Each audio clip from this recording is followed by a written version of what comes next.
That's good. That's good. Yeah. Am I too? I'm super obvious if I like bring out my. Yeah, it notes. doesn't matter. We're pretty normal We'll about just it. be clear about it. Check out my sweet notes. You're a researcher. You brought your and research. The Yeah. big gulps. Is that a big gulp? It's so funny because we talked about that this morning. Yeah. I picked her up from the airport, and then she's like, "Can we get?" I'm like, "You want a coffee?" She's like, "No, I want a big gulp." I'm Yeah. like, all right, let's do that. And so then I'm like, I haven't had one of these in forever. And then I laugh. I said, "I bet Dr. Brett says something about the size of the cups in the first 20 minutes."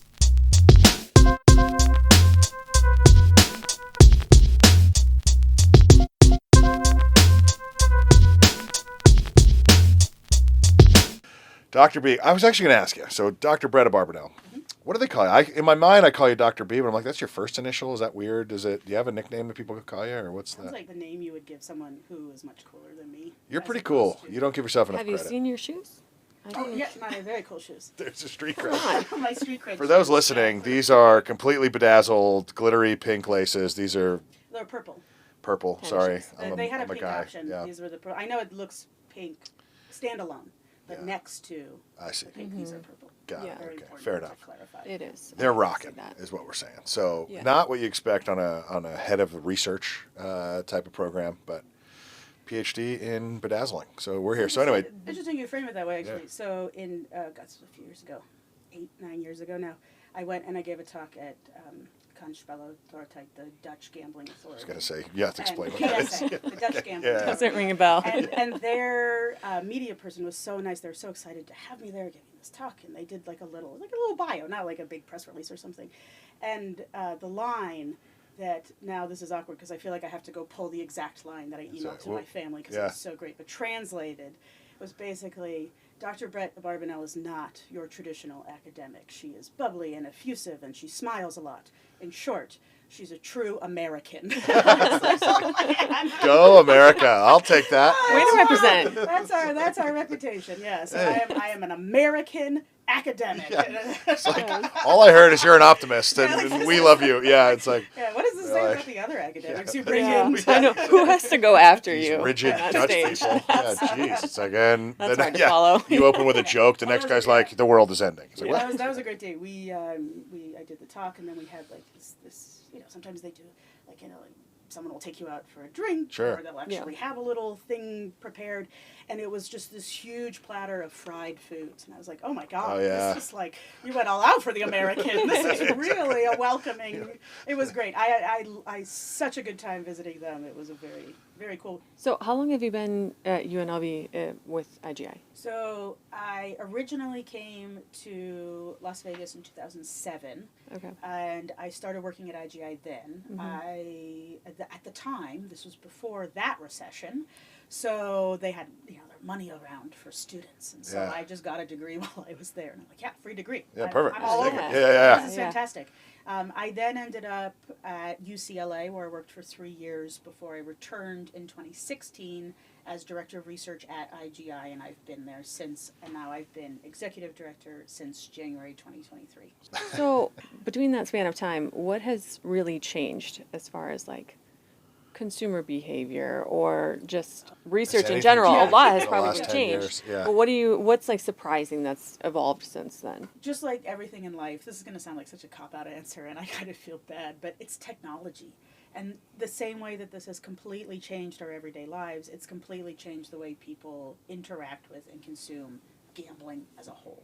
So that might be something as simple as being easily able to place a bet on your phone rather than needing to go to a book or going to find your bookie on a street corner somewhere, which I know people still do, right? That's not saying that's disappeared. To using technology and big data resources to learn more about consumers, if you're the industry, using that same data in our research space to learn more about consumers, just in terms of whether that's business research questions or harm prevention questions. The ability to process data is so different now than it was 18 years ago. Yeah. But it's completely different. I mean, in 2007, I would still talk to researchers who would refer to like punch cards that they would have to enter into the computer that would be bigger than this room. Yeah, wow. And now that's like an afterthought. I remember talking to a researcher who has since retired who really hated the idea that we would write papers in word processing software because people were bad at saving changes, like saving updated drafts. Whereas if you hand wrote it, then you'd have tons and tons of different drafts. And now we have like Google Docs, and it's just auto saves all your past things. I mean, little things like that, all the way up to now, just the incredible ability to build just frankly stunning, innovative graphic user interfaces for consumption of gambling and different designs for gambling games is completely different. The way we consume it is different. And so in research, one of the big topics that often comes up is replication and the value of replicating research. And we quickly reached a point where replicating research was useful, not just to see if we could repeat results and that results were useful the first time, but also to see how things have changed since the first time, because it's just a completely different environment in which people are interacting. Yeah. So with the rise of like responsible gaming and with how accessible gaming is in general now, like you're talking about, there's iGaming, there's sports betting. People have more resources for responsible gaming, but at the same time they have more access to gambling. Is that helping people more, or do you think the risk is greater of like people developing negative? Yeah, I mean, that's a great point. I think it's a mix. One of the things that we've found with regard to these new technologies and these new abilities to reach people, new platforms, et cetera, is that we're more easily manipulated. We know that more broadly, right? And so some of the games that we can design, I mean, you absolutely can design a game these days that is built to addict. And, and this is one of the things that always kind of blows my mind, because I do a lot of work in gaming beyond the scope of gambling gaming. And all the time you see video games or mobile games designed as the most addictive game ever. Still, it's 2025 and you still see this. And I can't imagine somebody in the gambling world advertising this way now. I mean, if I go back 30 years probably, but now, never. And when so you say that, they're messaging that. They're saying, "This is my play, Mike's Funland. It's the most addictive game ever." My targeted ads when I'm scrolling through social media are like, "Play the most addictive game on the market." I'm like, "Holy crap!" That seems like the opposite of what I want. Yeah, exactly. I'm trying not to do that. I just want to kill 30 minutes a day. I'm not trying to lose my life here. Yeah. But look at the way we've gamified this kind of stuff. Like, look at the Duolingo guilt trip is a meme at this point. For sure. So it's not just gambling games. This is more broadly the gamification of life, and there's so much value to be had in gamification. Like, think of the different, go back, I guess, the foreign language learning, right? Learning is an incredible way that we've gamified some of our practices and learning practices, because we want to make it a habit to learn and remember things. Well, those same habit-forming behaviors are things that can show up in addictive behaviors and things like gambling. So in that sense, absolutely, yes. It's much easier in many ways to see that happening. But you're right. Simultaneously, we also have so many new ways to see patterns that might be arising before they become a problem. We have ways to communicate with people that this might be a problem. This has happened so quickly, though, that we haven't quite figured out how to strike that balance yet. And I think that that's going to be a major stream of research for at least the next few years. Until our AI overlords take over and just tell us what to do. What did we say? That would be like 3 years from now or something like that. Faster by the day as it learns from it. Yeah, exactly. But levity aside, this is a space where we haven't quite figured out what the balance is, but we need to quickly, because the products themselves, the technology itself, is evolving so much faster than we're finding answers. Is there any... last time you were on, you mentioned you don't have like a favorite research project. They're all kind of your kids, whatever. But is there one that you're really looking forward to, like the outcome? You're like, wow, they're studying this, and I can't wait to see what they come up with. Like, not that it's your favorite. You're like, I'm just more intrigued, or I'm like really curious to see what the outcome might be for one or some of these projects. Favorites among babies. I mean, I'm not trying to be favorites. That's what I try to say. It's not the favorite. It's maybe just oh my God. No one's gonna die. As soon as you walk out the door, Hillary's gonna call my staff and be like, "Okay, you're canceling these projects." Just so you know, if your name's not Kaz, you're out. Okay, that's it. Yeah, exactly. Yes. It's a sports integrity project, and what we're looking at is point-to-point data from tennis matches, and tennis is a very structured sport. compared to say like more sort of, I'll call it a free-flowing sport like soccer, football or something, or hockey. football even a little bit more structured too. But hockey is a great example. These sports that flow as opposed to have concrete breakpoints in data rather. To look at the point-to-point data to identify using past indicators of flags for potential breaches in integrity or match fixing or corruption in the sport, that kind of thing, to see if we can identify certain behaviors within the sport of tennis at different levels of tennis, because tennis also breaks down by skill level, kind of pro-am type of setting, to figure out what sort of major flags can be immediate things to look at when it comes to the sport for breaches of integrity. And they'll sort of be a combination of both tennis performance data and betting data. So we can look at fluctuations in pricing as well as fluctuations in monetary input and output, as well as tying that to kind of time frames around the performance itself. So I'm really excited to see what that might kick out. I don't know what it's going to be. And what's even more interesting is it could spit out nothing. And that would also be a really interesting outcome. No one's cheating at tennis. Well, not necessarily no one's cheating, but more like we can't identify exact points interesting. to be able to say as flags, which in itself could be really interesting. That means we have to go look elsewhere because clearly, humans are humans. Somebody out there is doing something, bad at any given point. So we can't. It would be silly to assume everything is perfect and everything is clean. But yeah, I'm really excited to see what comes out of that. If there are specific tennis behaviors that are things to look for, and we'll go from there. What are some of your dinner party stats that you the old dinner party stat question. Like you're sitting by someone, they ask you what you do, and then you get talk. What are some stats that you're like, the fun facts. If you're talking to an operator, supplier, well, first of all, if people don't know me and they ask me what I do, and I'm like, I'm a professor of gambling. And almost always the first response is, wow, you don't look like it. Like, what did you expect? Really? Yeah, exactly. What do you kind of person you must not have saw my sequin shoes. That's what I exactly. Yes, my very sweet bling shoes. You're not shuffling cards actively. You don't dress like you live in Las Vegas. And I'm like, what do you mean? I wore these shoes. Okay, the day I wore these shoes and walked around a lot, which I think is a story I told before we started recording. Yeah, exactly. I was out, and one of the people was out with us. This is incredibly wonderful German academic, and she looks at me, and of course, one of my favorite things about German culture is it's very frank. Yeah. She looks at me, she goes, why are your shoes so Las Vegas? And I'm like, I live there. She goes, yes, okay. Like, that was just such a... I've accepted this. Happily, this is a happily perfect... accepting of that response. I'm like, oh, great, we'll move on from there. People are like, you're not in a feather boa, so you clearly can't be, So stats-wise, and actually, for somebody that majored in stats, I don't usually drop numbers in dinner conversation because,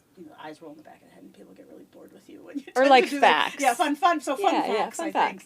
I think I shared this one in the last podcast, but one of my favorite is a history fact, which is why do dice have pips on them instead of, say, Arabic numerals that we use in our everyday life, like the size of these sweet cups that you guys have that are 128 ounces. Knock off big gulps. Yeah, these are gallons of cola. Gallons of cola that you have here. Why don't we use numbers like that on dice instead of the pips that we currently have? Why? I don't know. I don't know. Is it a weight issue? I have no idea. Yeah. Well, first of all, it's really interesting. I get all sorts of interesting responses to this. My favorite one so far, and I had not thought of this potential answer, is it's similar to Braille for blind people. I was like, oh, that's really interesting. That's not the right answer, but it's a really interesting... I would have just said the first guy did it that way, and so now we all do it that way. I have no idea. So that's actually part of the answer. Right, yeah. It just so happens that the first guy to do it that way created the dice that we know today before the modern Arabic numeral system was invented in human history. That's how long we've been rolling dice for taking chances, telling fortunes. They were always used for in the past. Interesting. Since before, that's how long we've been doing this as human beings. This risk piece has been part of our lives for so long, and it continues to be part of our lives all the way to today. That is cool. So that's my favorite kind of cocktail party fact that I like to share. That's very fascinating. Very interesting. That is good. Nice. I know. I feel like you're in the news a lot, right? You're leading gaming institute, so that kind of, I think, lends to that. But what's the latest and greatest? Like, what's happened? Last time we talked about your story and kind of different backgrounds for yourself, but, what are you working on these days? Like, what's the latest? So I purposely took notes specifically so that I wouldn't talk at you for 3 hours. Yeah. That's good. We wouldn't be mad about that. Even if you did, we would edit it down. The big, very exciting new things right now. I tried to limit myself to 3. So right now, we are in a place where our research arm is just exploding, which is extremely exciting for an institute whose main pillars are research, education, and innovation. And for a long time, under our previous director of research, who admittedly was me, we didn't grow in the previously under me. We were not as good as we are now under our new director of research, who is amazing. His name is Dr. Kaz Rikaharian, and Kaz is fantastic. There's excellent work that's done within specific disciplines, and that's fantastic. So what we try to do is bring all that expertise and get these different views in what we're doing. So when we have this very outward-facing institute producing research, the work then is useful from a lot of different perspectives. It can go into lots of different places. So we have people now from computer science, sociology, psychology, computational neuroscience, which, by the way, is a space I definitely don't understand as well as I would like to. Sounds very advanced, very cool. Communications and education, just tons of different disciplinary backgrounds that all have really different, not just themes and topics, but approaches to those themes and topics, which means you're constantly getting second guessed, which is a good thing in what you're doing, so you can really think through the process that you're doing.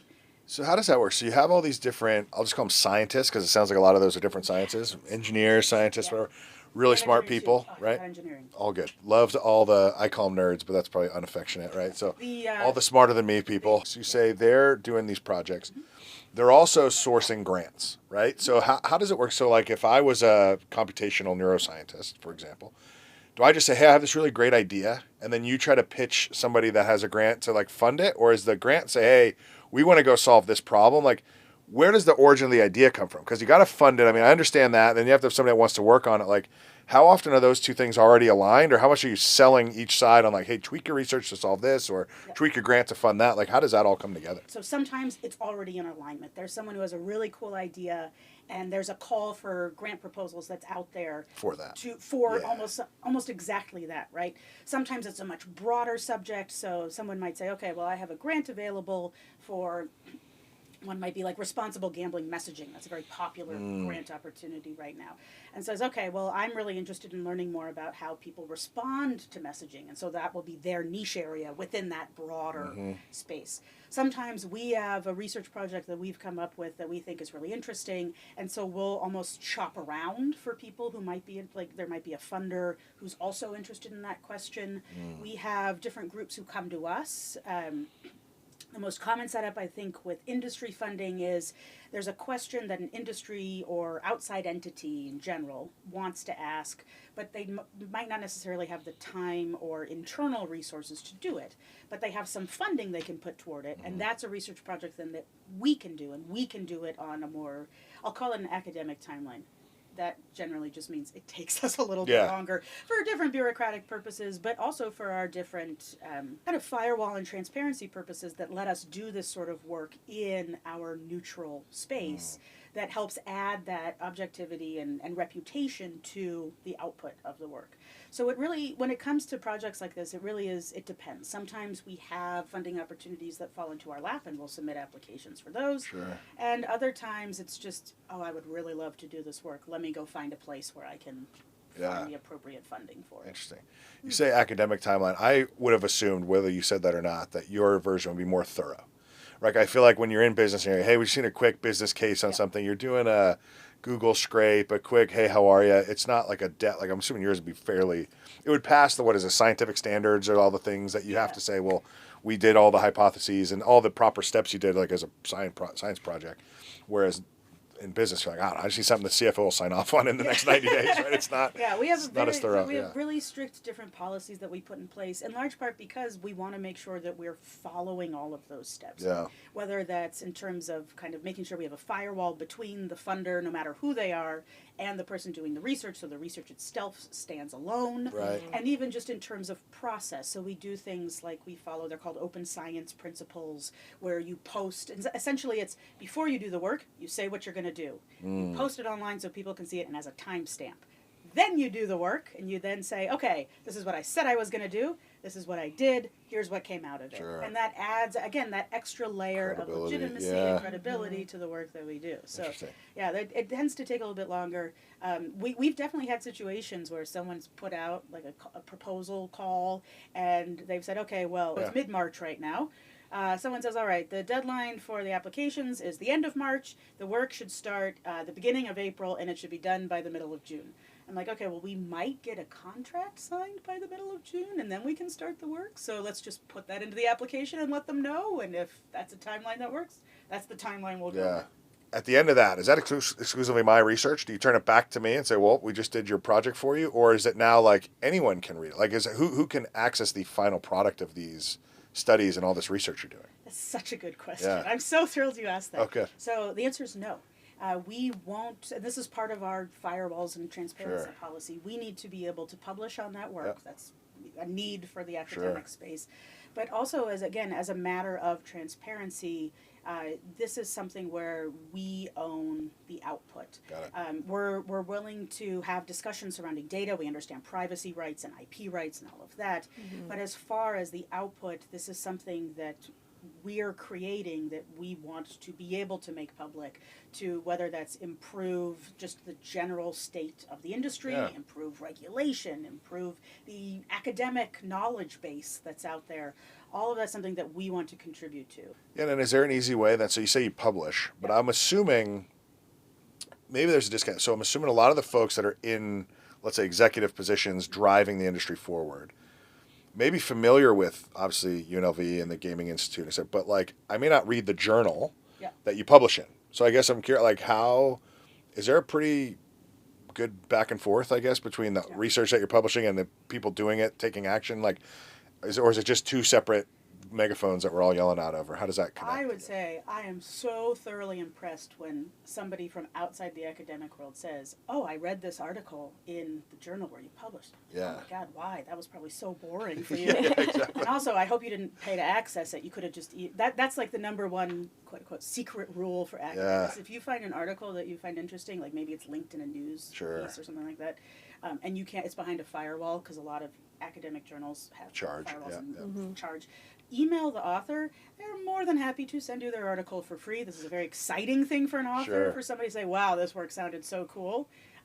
Also, by the way, there's a whole stream of research surrounding how to title your work so that, like, I guess it's like an SEO type of thing, so that people will find it and be super interested in it. And it turns out short titles, actually, there's an article called Short Titles that is all about how if you have a shorter piece, because of course, like, academic names are as long with like 4 colons. That's one of my favorite jokes out of Veep, by the way. I don't know if you guys love Veep. Okay. How do we feel about cursing on this podcast? We're the HBO podcast. Fabulous. So that's one of my absolute favorite jokes in Veep because it's so relevant to academic writing and titles, which is, it's about, I can't remember if it was Selena's biography or somebody's biography, and the line is, it's so full of shit the title had 3 colons in it. Jeez, it's like, whoa. And like, it's so apt for academic titles. Anyway, I really went down the rabbit hole on that one. That's good, But that's the main way. So in some ways, Ted, are we just sort of shouting through 2 different megaphones? Sometimes, yes. There's an entire movement within academia, and this started probably a good 10 to 15 years ago, and we're still kind of chugging along on this. And we kind of generically call it knowledge translation, which is the idea of taking an academic article and then converting it into essentially a 2-page summary that is not in academic speak. It is in, so people say like layman speak. I'm like, no, it's in normal speak. Explain it to us. Yeah, exactly. But also, like, explain it to me too, because sometimes people will publish work and like, I'm not familiar with this field. I don't know what some of these terms are. I would have to go Google half of the terms for some of these disciplines that I'm not familiar with.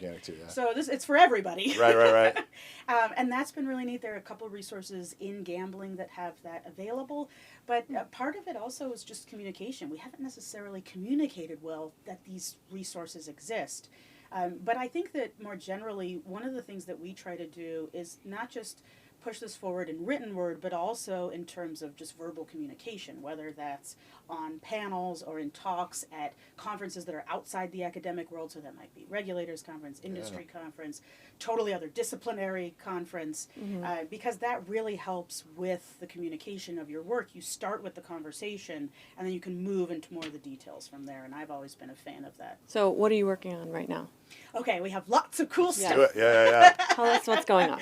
So I think one of the most interesting things coming out of our research arm right now, and this is all headed up by Kaz, is everybody's favorite buzzword with sticking power, because of course not every buzzword does, which is AI. Oh, yeah. And so the work that Kaz has been doing is not just how do we, this is this keeps coming up in the AI question, which is the Jurassic Park conundrum. Have you been so busy wondering if you could that you didn't stop and think whether or not you should? Right. And that's the big underpinning of a lot of the work that Kaz has been doing. So he's building an entire research hub around this. Academic institutions love acronyms, so this one, of course, has an acronym. So does gaming, by the way. So we're in a good place. Yeah, we're here for each other. So this is the AIR Hub, AI Research, AIR. We didn't try and get too cute on this, AIR Hub. Like and so the work that they've been doing is really excellent. We should be launching a very formalized space of this within IGI. At some point later in 2025, I don't know the exact details of the timeline, but it's been really neat to see how that's come together and see not just, when we started, it really was the people who are already in AI and were really interested in the subject. But again, when you have kind of the buzzword with sticking power, you see people who are not necessarily working in AI, but want to learn more about it and use it more. Sure. Or learn if they want to use it more, start showing interest in this space, and they've really started showing interest in being part of this hub as well. That'll be exciting. Yeah, and so I guess back to that. So when these guys, Dr. Kaz and the Air Lab, and they get this whole thing and they run a first program through it and they say, wow, okay, you mentioned marketing. Here's what the marketing, and I don't know if maybe it's the ethical question, here's maybe how we think you should put limits on it or whatever their findings are. Then what happens? They publish in an academic journal? And one of the goals of the hub is specifically to address that question. Yeah. And so the plan with their hub is to have an annual report that comes out that says, here's a bunch of the stuff we found. And then, since not everybody wants to wait a full year for all of these details, right, is to, in the interim, have Kaz in various places at major events. Usually it's a major conference event, but it doesn't have to be. Yeah, sure. And presenting on this work so that we can then, from these presentations go have one-on-one meetings and other types of events that might have. Yeah, because that was my exposure to you, was at G2E. You were on a panel. Yes, I exposed myself to you at this panel. I missed that panel. Sounds like a good one. Yeah, exactly. It was a really good panel. It was. We had a great time. Yeah. We were talking about that panel via email, the panelists, because we were thinking of doing a part 2 this year. Oh, but we were talking about, this is like words that matter and how you present things. Do we present it in the same way? Because it was presented as women in AI, and the whole idea was, again, you want lots of different perspectives in what you're doing, because if you just teach kind of one way, and this happens in programming and coding all the time, right? So, for example, the early days of facial recognition only recognized the faces that were similar to the people who were originally coding it, and that was like mostly white and Asian men. Yep. So like if you were black and they tried testing the facial recognition, and it had all sorts of issues with it. Interesting. Because there wasn't somebody from that sort of background or from some sort of race to just use as an example. As a template or as like a learning. And it's just sort of, that's one of the reasons why having these diverse perspectives are so valuable. So we were talking about how do we present this, because if you recall, they put us in the huge room thinking this would be so cool and popular. I mean, look at the people who are on that panel. Like, I'm sitting there like, I'm the biggest loser on this panel, and I'm so excited to be able to say that right now. And it's like, it was on the so right panel. cool. Yeah. I'm on the right panel. And we put us in this huge room, and it felt so empty because we had maybe 30 people in a room that could hold 300 or something like that. So we're talking about, okay, do we present it the same way? Do we change the way we present this? How do we do this in today's political environment? Are we going to end up accidentally using buzzwords that we shouldn't use? Right? Not every buzzword has sticking power like AI. Right. Yeah. So a whole debate over this. And actually, we haven't resolved it yet. We don't know exactly what we're going to do. I mean, it was a good point, though, because men are mostly creating the AI at this point, right? Women are at a disadvantage. Disadvantage, I think, is one way of thinking about it, because in some cases, yes. Yeah. And then in other cases, it's more about it's the broader argument is the AI learns not just from us, but also from itself. There's the concept of, and in academia this has been coming up, right? Like some of these research questions that we have, very soon we could just type it into AI, like an AI mechanism, be like, answer this question, and I don't have to go through a whole research. Well, I was going to ask you that, right? Like, how far away is that? Like, is that the kind of thing that gets replaced with these technologies, or does it just do all of your, I don't know, I just call it gathering? Like, I'm sure if you assigned a researcher a project, he or she's probably going to go, all right, well, I got to go pull X amount of journals, and if there's public, like whatever the works are, does the AI go, well, look, I just scrape all that together for you in 2 minutes, and then still got to sort it? That's a great point. We're already at a place where, for example, the literature review, which is a requirement of journal articles, can pretty much be written by an AI. You basically don't have to write your own. I always encourage people to write their own, even if they do it AI assisted, because one of the benefits of lit review is that you are learning what already exists, and especially if you're pursuing a new space, you want to know what already exists there. You don't just want to ask an AI to write it for you, and then not read it, and then you haven't actually learned anything. You know, right now it's not that.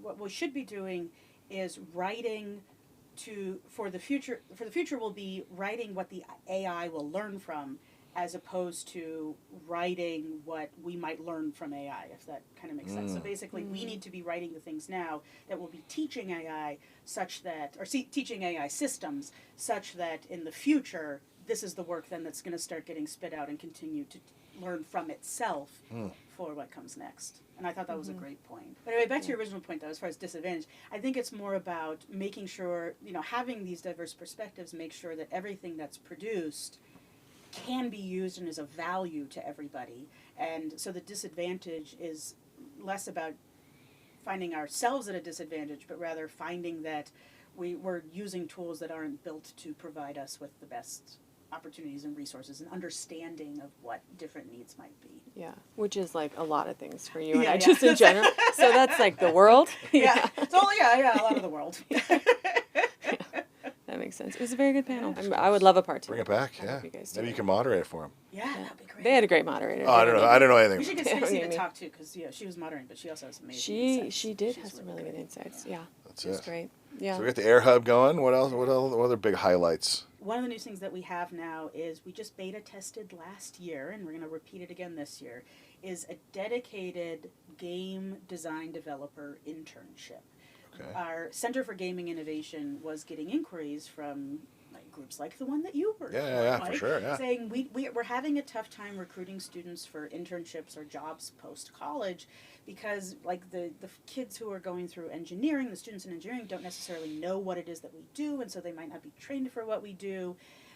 The general video game and other game type development groups are doing it's a different game type. As much as that background is super valuable, it's still a different game type from what we are, and so we're having trouble kind of demonstrating that this is a career path that people can pursue, and so it's not so much that people don't believe us, it's that they don't know that we even exist. So we beta tested this internship last summer, and we had a couple students who went through, and we're going to do it again this summer, and it was super successful. It was set up as a 6-week program where the first week is held at IGI, and it's basically what should you expect from an internship with game suppliers.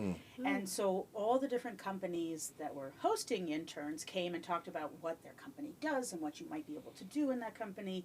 And we had students who come from various backgrounds. So we had some engineers, we had art students, I think we had one hospitality student, computer science, and again, all these different backgrounds that have relevant positions in space like this. And it was really successful. We got tons of positive feedback from the students, from the companies.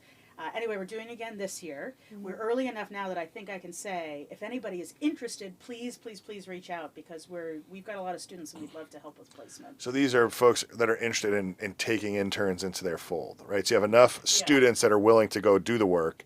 You need companies for them to work with. Okay. Perfect. Well, that's good. And then, I was going to ask you, so it sounds like the companies are helping you design the program as well. So, because they're presenting, saying, hey, if you come to Risk Grant, Light and Wonder, IG, whatever company, AGS, et cetera, here's what you can expect from us. Here's what we'll teach you over the course of your, I don't know how long these internships are, but 6 months or whatever, and that's pretty cool. And it's really helpful to have that presence so that, a lot of students, sometimes the reluctance is, well, I don't know what they do. I don't want to go in blind. And so that helps give a background. This is what you're going to get into. This, like, here's photos of what our office looks like. So interesting. This is what you're going to be in for the rest of the summer. Here's the snack bar. And it's really, the response was so positive, even just during our initial phase. We had groups who wanted the intern hosting groups.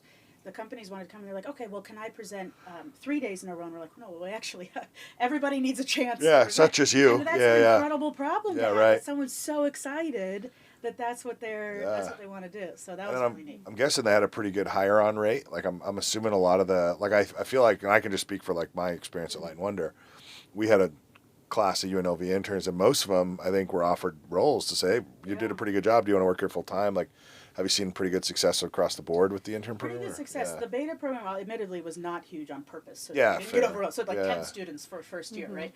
And we had a few who were not finishing. This was like post-sophomore or junior year.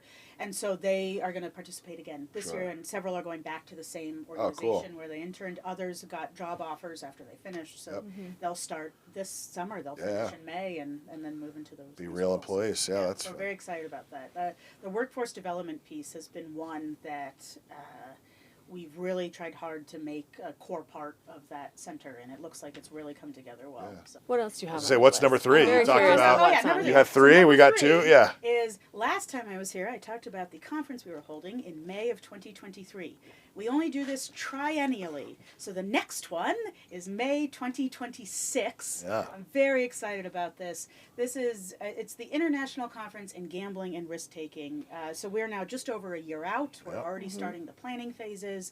This is part academic conference. We will have a call for abstracts coming out this summer, and part everything else in our world. So it's panels that we put together and subjects that we think are particularly important.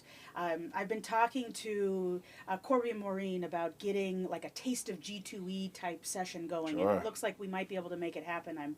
We're recording this a little too early for me to That's okay. Can't comment a year out. We understand. Not fully confirmed yet. This would be so valuable because it will help the academic world, which sometimes can live in its own special academic space, right?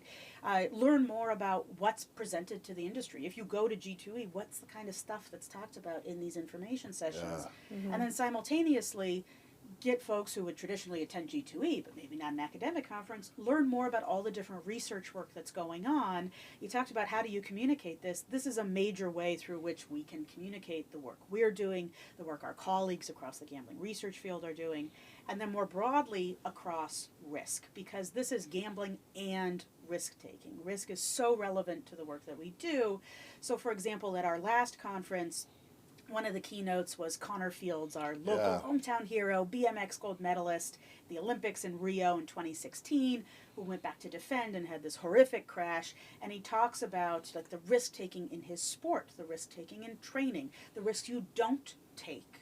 And the hedging that you do then as you're going through all of this, the betting that he was made aware of on his sport while he was competing, and just a fantastic, fantastic human being and speaker in general.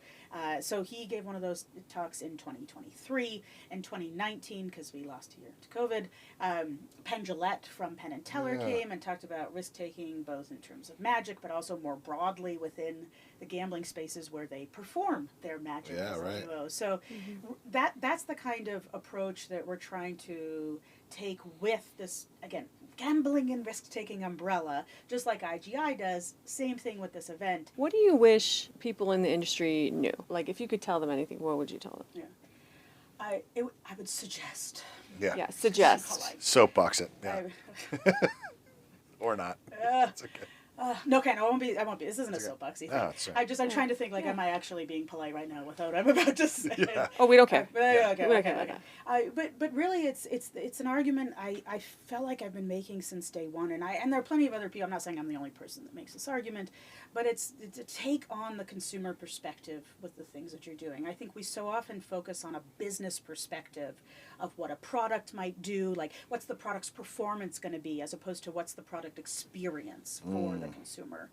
And that has tons of different applications, right? That can be fun, that can be consumer protection and responsible gambling, that can be what does that look like in different cultures, right? Which, by the way, all ties back to performance in the end.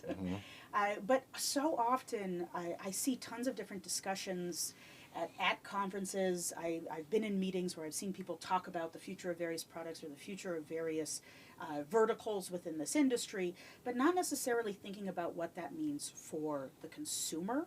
I want to give a particular shout out here to Sue Schneider, who has been like ringing the bell for we need to talk to gamblers more, we need to talk to gamblers more, etc.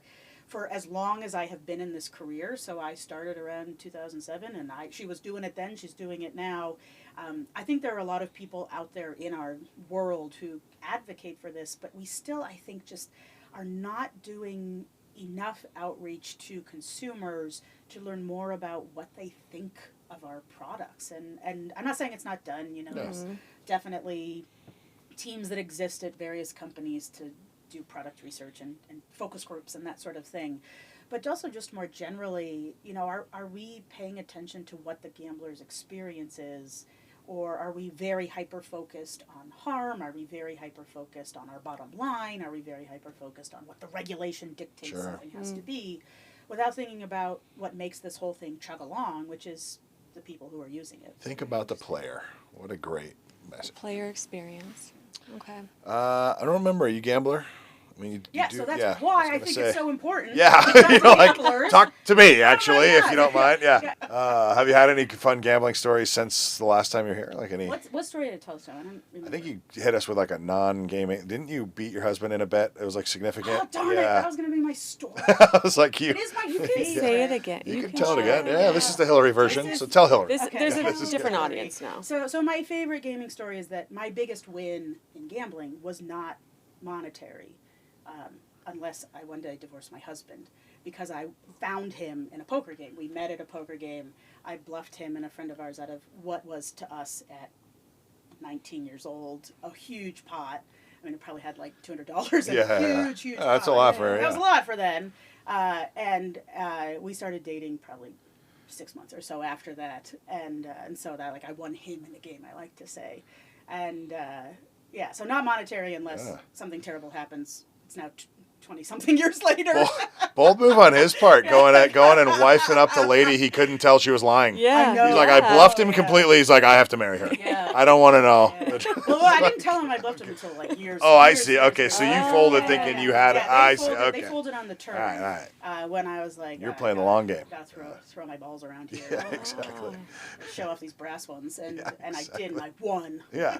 Like, I don't know, take it, lady. I remember too. I was like, I'm gonna be so cool about this, because of course everyone at the table was like, oh, what'd you have? And I'm like, I don't remember. Got to pay to see him.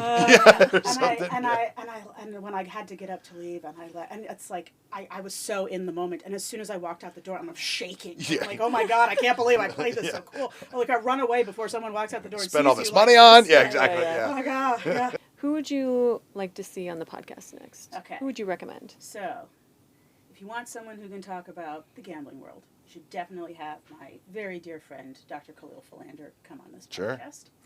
He is, I wasn't kidding before, he's cleverer than I am. He probably has better elocution, clearly, than I do. He's smarter than I am, and he's funnier than I am. But, you're really going to have to work him hard, because he's a little bit more misanthropic than I am, too. So we'll get to that. But he's fantastic. The work he does is so interesting. He's done really interesting work, not just within the gambling world, but in our peripheral spaces. So he's an economist. He looks at things like meme stocks and behavioral meme stocks, that kind of thing. Oh, super interesting guy. You should absolutely have him on this podcast. Perfect. If you want someone who will totally bullshit you around the gambling world, you should have my genius sister come on. She is a lawyer. She doesn't know a lot about this world, but I talk to her about it a lot. So she will, if you want like an April Fool's podcast. Yeah. My sister is awesome. Would love one. She's younger than I am. I joke that everything that my parents did wrong, they're like, okay, we'll fix that with the second one. Version 2.0, we got it right. She's so fantastic. Yeah, April Fool's podcast, she'd be amazing. Sarah Abarbanel, Esquire. Perfect. Love that. Love that. Perfect. I'm laughing because I love both of those. The first one, Khalil, the way you're describing, I'm like, I'm gonna have to Google half the things you just said. Like, I'm like, your vocabulary is bigger than mine. I follow context clues. We're good. But then I'm like, your sister sounds like mine. Kind of like, let's just go She's joke awesome. Around. Yeah. We did another thing. Plus dog socks. Oh yeah. Yes. Yeah. She got me the dog That's socks right. I'm wearing. Another thing to tie back to the conference. This conference was May 2023. AI really became one of, like every Thanksgiving, it's a subject that is huge in America. Mm-hmm. That fall 22 was AI. And so we decided to do something around AI in spring of 2023. And what we ended up doing was, it was a great idea. I think it was Robert Rippey, who's here in Blackfire. Dr. Rippey suggested that we have the AI, we write some questions and then we ask the AI for its answers. And we have our panel answer them too. Mm-hmm. Then we have the AI ask its own questions. So what we did to introduce all of this was, okay, well, Brett runs IGI, and so she's been the host of this conference. My sister, who looks a lot like I do, flew out late. This was a Tuesday-Thursday conference. She flew out late Wednesday night and then cosplayed as the AI version of Brett. So she went out and pretended to be me, dressed like me. We wore our hair the same way. I wore my glasses that day because she always wears hers. And she came out and started doing the introduction. We did a whole show around it. Alan Feldman came out. And was like, what's going on? Something's wrong, right? And then they took her down, and then I went up and did the spiel. But what was so fun about it is there were a lot of people who know me really well who were like, oh, is Brett sick or something? Like they thought it was me, just something slightly was off.